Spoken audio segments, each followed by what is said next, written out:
연락을 주고받았을 거 아닙니까? 그러니까 통신영장, 계좌영장을 청구했는데 남부지검이 반려를 합니다. 여기서부터 너무 이상하죠. 잡을 생각이 있나? 예? 그리고 컴퓨터에 대한 압수수색도 거절하고. 그런 후에 용산이 심각하게 보고 있다던 영등포 소장은 대통령실로 갔어요. 대통령실로 갔고 그리고 이 전화했다는 경무관, 조 경무관 이 양반 인사혁신처에 징계해부되었는데 불문 결론이 났습니다. 최근 5년간 징계해부되었다가 불문된 사람은 이 사람이 유일하다고 하는데 반면에 백혜령 경정은 자천됐죠. 누군가 이 사건의 실체가 드러나는 걸 막고 있는 거예요. 엄청나게. 실제 대통령실이 직접 개입했는지 우리는 알 수가 없는데 경찰이 이렇게 할 수는 없죠. 경찰이 인사혁신처를 막는다든가 검찰을 막는다든가 할 수 없잖아요. 이 사건은 매우 이상한 사건이고 굉장히 큰 사건입니다. 그리고 저는 반드시 이권도 연결되어 있다고 봅니다. 이걸 공짜로 해줬을 리가 있나요? 2,200억인데 3%만 준다고 생각해 보세요. 600억이잖아요. 600억인가? 60억인가? 600억이네요. 어마어마한 이권이 걸려있는 게 아닌가? 저는 그렇게 생각이 듭니다. 2천억에 6%가 3% 600억 맞아요? 지금 계산이 안 되네. 600억 200억에 3%는 60억이고 100억에 3%는 3억이고 이거 60억이네. 2천억에 3%는 60억. 이 계산이 왜 안 되지? 간단한 게. 하여튼 아주 작은 액수로도 아주 작은 퍼센티지로도 어마어마한 액수가 되니까 3%만 됐겠나 이런 위험을 감수했는데 자 이거는 그래서 용산에서 실제 압력이 있었냐도 조사해야 되지만 돈을 찾아가야 돼요. 돈. 자 그리고 오늘 휴가들 많이 갔는데 중요한 오늘 다룰 사건이 자 지난 7월 31일 날 지난 수요일인가요? 네. 지난 수요일 날 윤석열 대통령 명예훼손 사건 첫 번째 공판이 있었죠. 네, 지난주 수요일 오후 2시 서울중앙지법 형사합의 21부 심리로 첫 번째 공판 준비 기일이 열렸습니다. 자 여기서 김만배 씨가 나는 사실을 말했다고 주장했죠. 네, 여기서 김만배 씨 측 변호인은 2021년 9월 15일에 신학님과의 대화 내용이 허위도 아니고 사실을 말했는데도 작업한 것처럼 검찰에서 기소했다고 말했습니다. 저 왜 이렇게 말하는지 잠시 후에 뉴스타파에서 이 사건 관련해서 기소된 한상 기자하고 자세히 얘기 나눌 텐데 윤석열 대통령 명예훼손 사건이 뭐지? 사람들이 잘 이렇게 말하면 모릅니다.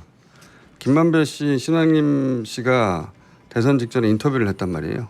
인터뷰를 해가지고 이런저런 주장들을 했는데 검찰이 그게 허위사실이다. 허위사실로 윤석열 대통령 명예를 훼손했다고 여러 사람을 기소한 사건이에요.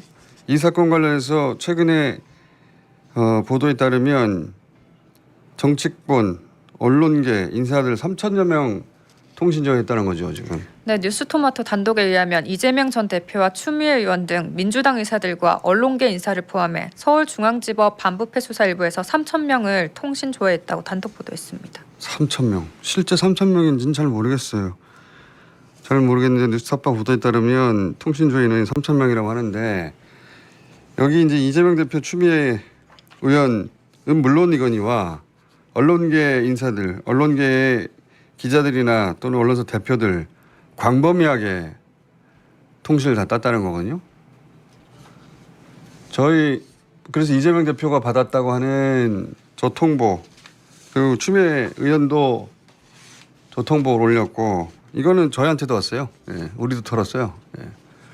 그러니까 이걸 받은 사람은 어마어마하게 많은 겁니다. 이 어마어마하게 많은 통신 조회를 했던 뉴스공장 팀도 했습니다. 예. 했던 사건이 바로 윤석열 대통령 명예훼손 사건인데 이게 내용이 뭐냐면은 김만배 씨하고 신한림 씨가 인터뷰를 하면서 신한림 씨가 이제 김만배 씨한테 묻는 여러 가지 내용 중에 김만배 씨가 했던 말 중에 뭐가 있냐면은 윤석열 당시 중수부 검사가 서울 저축은행 수사를 봐줬다. 요게 키예요. 근데 이게 허위사실이라는 겁니다. 이 허위사실 유포해서 윤석열 대통령의 명예를 훼손했다는 거예요. 그러면 핵심은 윤석열 당시 검사가 부산저축은행 수사를 봐줬냐 안 봐줬냐를 따져야 되잖아요. 예. 그럼 윤석열 대통령이 주인공이 되죠, 이 사건에.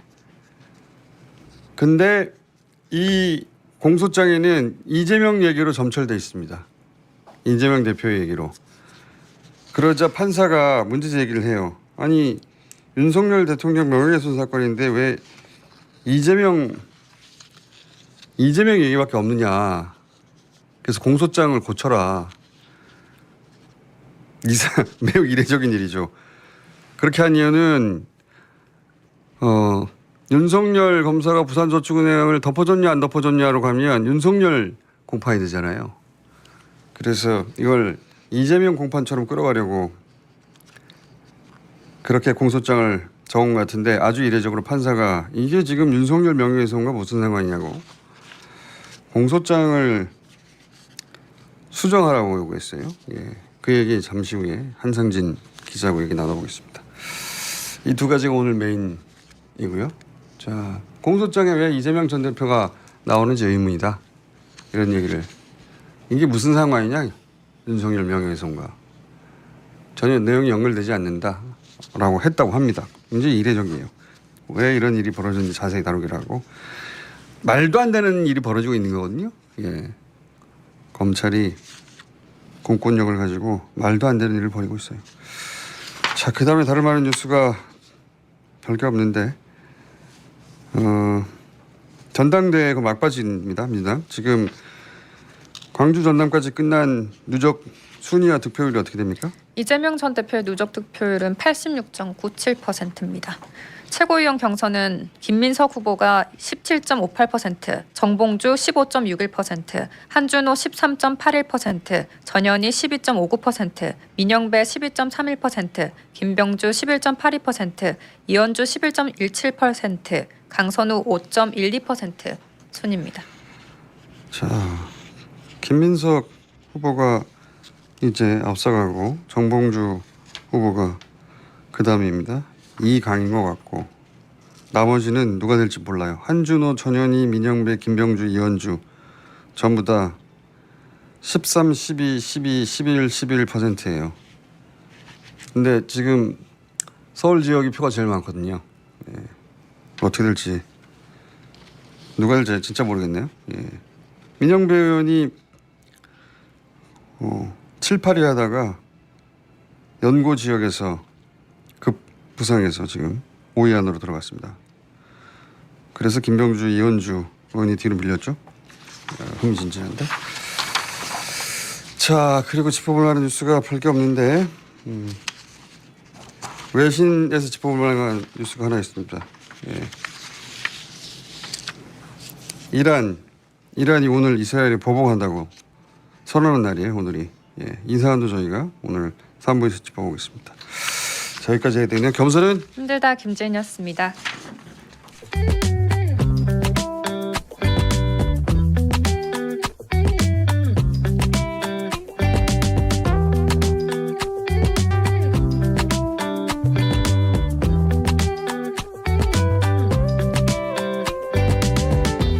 자, 핫한 경제 뉴스 짧게 짚어보는 시간입니다. 박시동 평론가 나오셨어요? 네, 박시동입니다. 자, 팀원 위메프 어떻게 돼갑니까? 지난주 상황은 일단은 많은 분들이 이제 청문회까지는 기억하실 거예요. 예. 예. 근데 이제 그 이후에도 이제 지금 뚜렷한 해법이 나오질 않고 있습니다. 예를 이게 들어서 이제 사건 예. 자체를 30초 내요. 30초 내요. 내로 정리해 주세요. 무슨 일이 벌어졌던 이 건지. Q10 그룹의 이제 구영배 CEO가 나스닥에 이제 상장을 하려고 하는 욕심에 무리하게 이제 사업을 확장을 하다가 판매 대금 같은 경우에도 이제 정산 일정을 미루는 등 해서 이제 고객들 돈이 판매 대금도 쌓이고 구매 대금도 쌓인 상황에서 그 돈이 약 1조 원 정도가 지금 사라져 있었어요. 그래서 일단 판매 대금을 못 주는 상황이 되다 보니까 거래가 전부 다 정지되는 상황까지 이르는 상황이죠. 두 달 정도 정산을 안 해줬다는 거잖아요. 맞습니다.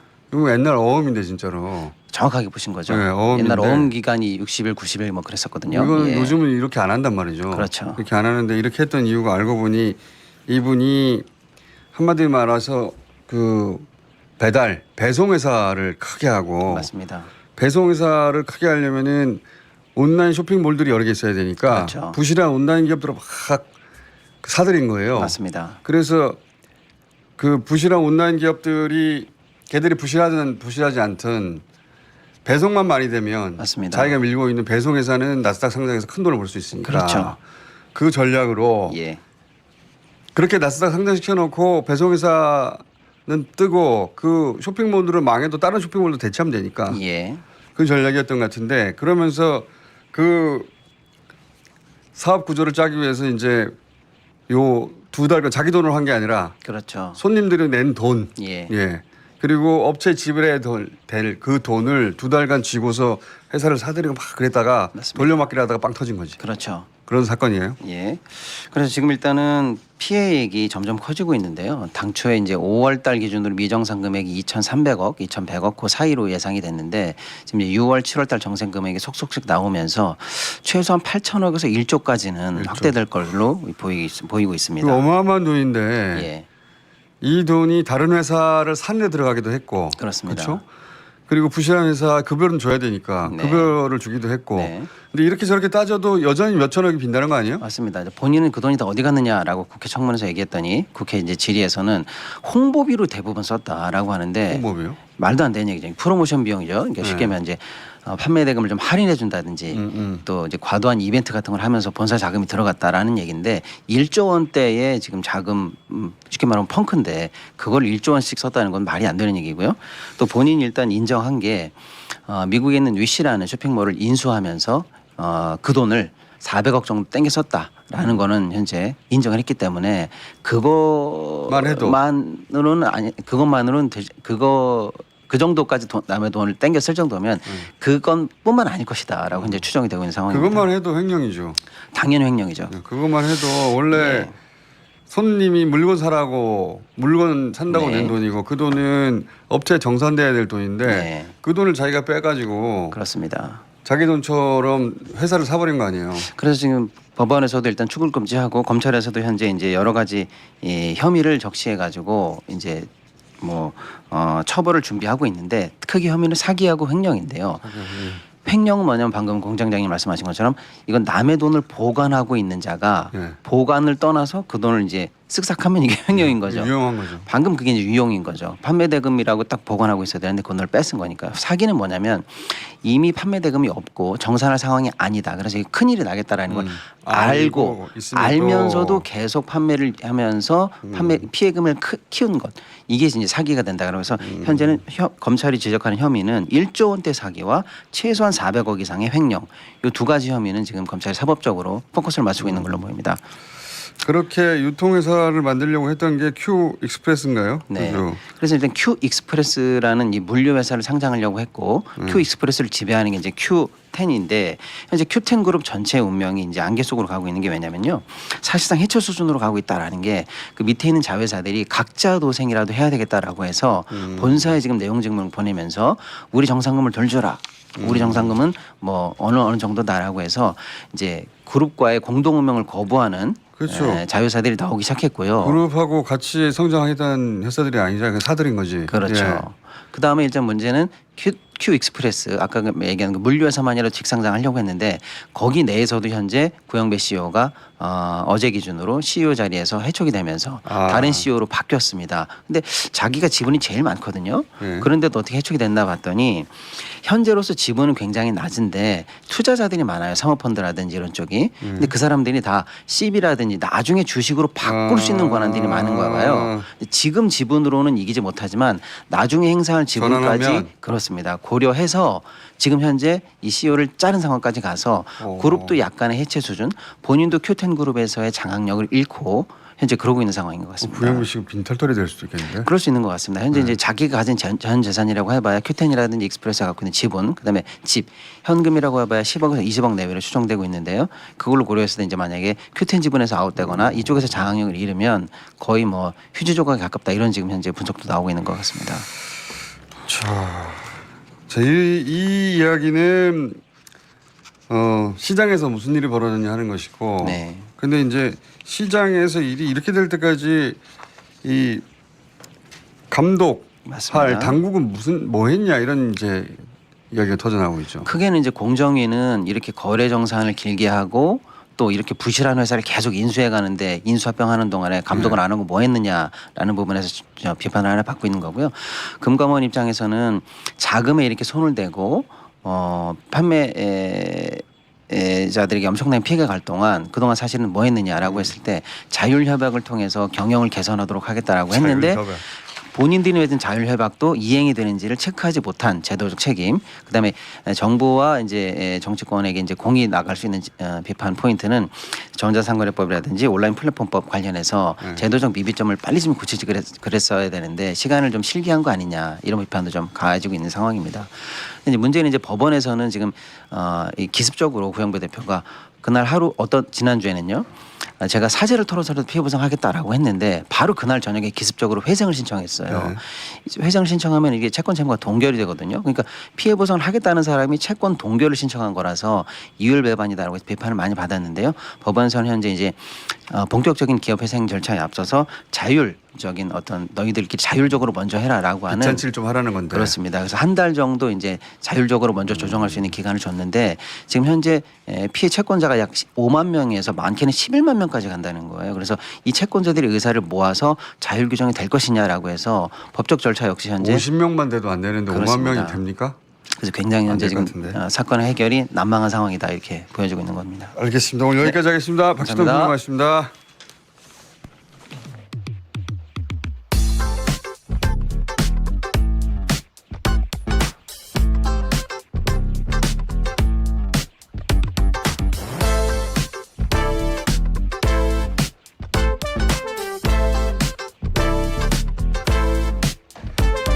자, 윤석열 대통령 명예훼손 허위보도 이렇게 말해야 되나요? 사건 첫 공판 준비 기일이 있었고 여기서 재판부가 검찰의 공소장 내용을 지적을 했습니다. 이게 뭐냐고. 예. 자, 이 재판의 당사자죠. 예. 기소된 뉴스타파의 한상진 기자 모셨습니다. 안녕하세요. 네, 안녕하세요. 다행히 불구속 기소네요. 네. 김만배 씨는 구속 기소됐던데. 야, 아쉽습니다. 아쉽습니다. 구속 기소했으면 여기 못 나오시죠. 예. 자, 우선 판사가 네. 준비기일이라는 게 그냥 양쪽 주장 듣고 그다음에 뭐 당신들 주장을 뒷받침할 증거 내시오하고 정리하고 이러는 시간인데. 그렇죠. 예. 예. 통상은. 판사가 검사한테 이 공소장이 왜 이래? 네. 라고 이거 고치시오라고 했다는 거 아니에요? 네. 어떤 내용을 지적을 한 겁니까? 저도 좀 놀랐는데요. 사실은 뭐 그렇게 디테일한 얘기가 나올 거라고 전혀 기대를 안 하고 그냥 가벼운 그쵸? 마음으로 갔다가 금방 끝나는 시간인데. 네, 금방 끝났는데 2시간 반 정도를 어휴. 거의 2시간 반 중에 한 2시간 가까이를 조목조목 따졌는데 이제 크게 말하면 두 가지인데요. 판사가 열 받았나 본데. 네, 첫째는 그 가장 이제 눈에 띄었던 건 이재명 더불어민주당 대표와 관련된 예. 부분이 윤석열 명예훼손과 무슨 관계가 있냐라는 얘기를 여러 번 지적을. 그런 내용이 잔뜩 있다면서요. 네, 뭐 잔뜩 있는 정도가 아니고 보면 아무 근거 없이 네. 그 이제 이 재판의 피고인은 신앙님 김만배 이외에는 뉴스타파 김용진 대표가 저잖아요. 예. 그러면 저희 뉴스타파가 보도한 것과 관련된 공소 사실이 예. 있어야 되는데 저희하고 아무 관계도 없는 얘기 그리고 이재명 대표와 관련된 그러니까 심지어는 뭐 민주당에서 저희 보도를 인용해서 뭐 문자를 뿌린 것과의 연관관계가 전혀 없는데 예. 이런 것들을 뿌린 것도 마치 이제 범죄 혐의인 것처럼 막 들어 있고 그 원래 예. 처음에 검찰이 덮쳤을 때 네. 프레임을 이 뉴스타파 하자마자 저도 그 생각을 했는데 네. 이 뉴스타파 자체가 목적이라기보다는 네. 뉴스타파 보도가 이 선거를 뒤집기 위해서 허위 사실을 정치권과 결탁해서 공모하여 네네 그렇죠. 공모하여 이제 정치권도 때려잡고 뉴스타파도 네, 네, 때려잡고 네, 네. 저희도 때려잡고 다 때려잡으려고 네, 네, 네. 거거든요. 다 그랬던 거죠. 근데 네. 이제 그게 전혀 없어요. 전혀 없고 그냥 이 공소장을 한마디로 정리를 하면 김만배라는 대단하신 분이 대한민국 전 언론을 다 이제 움직인 걸로 이렇게 공소장으로 되어 있는데 이제 그러다 보니까 이게 판사가 뭐라고 얘기를 하냐면 이게 공직선거법 위반 공소장이면 네. 이쪽을 음해해서 이쪽을 이롭게 하고 뭐 이런 정도의 얘기가 가능할 것 같은데 네. 이거는 윤석열 명예훼손인데 그렇죠. 윤석열이 명예를 훼손당했다라는 것과 이재명이 뭐 소위 말하면 뭐 그 검찰 표현대로 무슨 공산당 프레임 이런 게 있는데 예. 그러니까 그런 내용도 나온다면서요. 예 그러니까 뭐 이재명 성남시장이 화천대유 등 이 대장동 사업자들의 팔을 비틀어서 돈을 뺏어내려고 했었다라는 거 자기들 이제 공산당 프레임 뭐 이렇게 해놨는데 이것과 이것 사이에 무슨 관계가 있냐? 아무 상관이 없죠. 아무 관계가 없다. 뉴스타파 그러니까, 보도하고 이가 무슨 상관이야 네, 이거죠. 그러니까 이런 거 좀 정리하는 게 좋지 않겠냐라는 게 하나 있었고요. 첫 하나는- 번째는 이거네요. 네. 이재명 관련해서 엄청 내용이 많은데 네. 김만배 씨하고 뭐 서로 공모해서 무슨 네네. 예 수천억을 어떻게 했다느니 네네. 확정된 사실도 아닌 건데 그렇죠. 그런 내용이 들어 있고 네네. 그다음에 이재명 대표가 네. 그 대장동 사업자 팔을 네. 비틀어 가지고 네. 돈을 많이 내도록 했다. 그렇죠. 그래서 공산당이라고 네네네. 비판했 그 욕을 했는데 네. 뭐 이런 내용도 들어 있다면서 그 안에. 그러니까 심지어는 이제 뭐 어떤 것까지 지적을 했냐면 지금 대장동 사업과 관련돼서 특혜가 있었는지 없었는지 지금 재판 중이잖아요. 예. 근데 공소장에 뭐라고 돼 있냐면 김만배와 이재명의 성남시가 부정하게 결탁을 해서 결탁하여. 천문학적인 수익을 얻었다 이렇게 얻었다. 단정적으로 돼 있어서 그러니까 재판장이 이거 지금 재판 중 아니냐 그렇지, 이거 확정된 그렇지. 사실입니까? 예. 이거 확정된 사실이 아닌데 이런 걸 이렇게 막 마구잡이로 막 쓰면 어떡하냐 이런 것도 좀 걷어내는 게 좋겠다. 왜냐하면 이제 판사 말은 만약에 이대로 이걸 가면 이 재판에서 이것도 따져봐야 되는 거잖아요. 그렇죠. 예, 부정한 결탁이 있었고 천문학적인 수익을 그 결과 얻었는지를 또 따져봐야 되는데 그러다 보면 이 재판 언제 끝나냐. 예. 그것도 그렇고 예, 공소가 그 공소가 아니잖아요. 그렇죠. 저 뉴스타파 이재명과 보도인데. 김만배의 결탁을 밝혀주시오 네. 하는 공소장이 아닌데 그러니까 이제 이 지금 공소장대로라면 사실은 저는 제가 주연이 돼야 되는데 저는 조연도 아니고 그냥 잡범처럼 이렇게 돼 있고 찌개다시 네, 찌개다시가 돼 있고 좀 개인적으로 좀 기분이 안 좋았습니다. 예. 이 공소장에 항상 한상진이 이런 잘못을 저질렀어라고 네. 잔뜩 있어야 되는데 네, 없어요. 예. 그게 없어요. 네, 그게 없고. 그럼 기사를 왜 했어 한상진 기자를? 그러니까 그리고 이제 그런 또 덩어리가 하나 있고요. 저희 뉴스타파와 관련된 이 공소장인데 예. 뉴스타파와 전혀 관계가 없는 뭐 한겨레, 중앙일보, 한국일보, 노컷뉴스 뭐 여러 언론들이 그동안 했었던 보도가 어떻게 뭐 문제가 있다라는 식인지에 대해서 또 장황하게 설명을 해놨는데 이건 뉴스타파와 아무 관계 없을 뿐더러 그쪽을 기소하던가 그러면. 네, 그러니까요. 이제 그쪽을 기소는 아직 안 하고 있는데도 그런 걸 잔뜩 넣어놔서 이제 판사가 이런 것들은 다 불필요한 거 아니냐. 그렇지. 지금 이 사건의 이 공소사실과 전 무관한데 이거 왜 뉴스타파가 잔뜩 넣어놨냐. 어떻게 윤석열의 명예를 네. 훼손했다는 거냐. 그것만 쓰면 되잖아요. 근데 이제 정작 진짜 안타까운 건 뭐냐면 그 저도 이제 너무 이제 화가 났던 게 저희와 관련된 부분이 뭐 분량이 작아도 괜찮은데 그러면 저희가 뭐 김만배 혹은 신앙님과 뭐 공모를 해서 뭘 했다고 하면 공모를 하는 게 그렇잖아요. 뭐 언제 어디서 누가 그렇지. 어떻게 만나서 뭐 공모했는지 좀 디테일하게 나와야 이게 공소장이 되는 건데 그런 내용은 또 아예 없어요. 예. 뭐 어떻게 공모했다라는 건지에 대한 얘기가 전혀 없어서. 예. 그러니까 실제로는 이 사건 제목이 윤석열 대통령 명예훼손 사건이란 말이죠. 네, 그렇죠. 뉴스타파가 허위 사실을 보도하여 그것도 신앙님 등과 공모하여 네. 공모하여 사실이 아닌 줄 알면서 허위 사실을 보도하여 윤석열 대통령 명예를 훼손했다는 거잖아요. 네, 그렇습니다. 아주 간단해요. 네, 네, 간단하죠. 그러면 그 허위 사실이 뭐냐 이걸 따져보면 네. 되잖아요. 네, 그렇죠. 근데 핵심이 그거 아닙니까? 부산저축은행 사건 때 윤석열 당시 중수부 검사가 봐준 거 아니야? 네, 그 주요 피의자를 그렇죠. 요 내용이 핵심 아니에요. 네, 그게 핵심입니다. 그러니까 그럼 그걸 가지고 따졌어야 되는 거 아니에요? 그렇죠. 그러니까 이제 정리하면 딱 두 가지만 밝히면 되는데요. 윤석열 당시 주임 검사가 그 대장동 사업의 브로커인 조우영이라는 사람을 예. 실제로 봐주게 했는지 안 했는지 그거 따지면 되는 거고요. 조우영이라는 사람은 어떤 일을 했냐면 당시 부산저축은행에서 대출을 해줄 상황이 아니었는데 그렇죠. 예. 이분이 이제 당시 부산저축은행 회장의 인척이었죠. 네, 그렇습니다. 예. 이분이 이제 브로커로 나서서 대출이 되도록 만들어줬고 1,800억이나. 1,800, 예. 180억이 아니에요. 네네, 1,800억. 18억도 아니고 1,800억을 대출하게 만들어줬고 그런데 이분이 이제 대출이 안 될 곳에 대출을 하게 만들어줬던 브로커니까 부정한 네, 예, 피드 먹고 네, 그렇죠. 예, 알선 커미션을 받았죠. 수수료도 네. 먹고 그런데 이분이 그때는 기소가 안 됐어요 전혀. 네네. 근데 그때 조사받으러 갔더니 커피를 주더라. 누가 네. 줬다 하더라. 뭐 이런 네, 얘기가 네. 있었는데 그건 곁가지고 네네. 실제로는 이분이 그러면 정말로 죄가 없어서 당시 기소가 안 된 거냐 아니면 죄가 있었는데 봐준 거냐 이걸 따지는 거 아닙니까? 그래, 맞습니다. 근데 이제 의혹을 제기하는 쪽에서는 몇 년 후에 이분이 똑같은 네, 건으로 감옥에 갔어요. 그렇죠. 그러면은 그러면 6개월 실형 받았습니다. 그렇죠. 예. 검찰이 한 번은 봐준 사건인데 한 번은 안 봐준 거 아닌가 이렇게 생각할 수도 있고 새로운 게 나와서 그러면 감옥에 간 건가 이렇게 생각할 수도 있는데 어쨌든 똑같은 건으로 처음에는 감옥에 안 갔다가 무혐의가 됐다가 두 번째는 아예 무혐의도 아니죠. 네. 수사 자체를 안 했으니까. 수사 자체를 안 했으니까. 예, 예.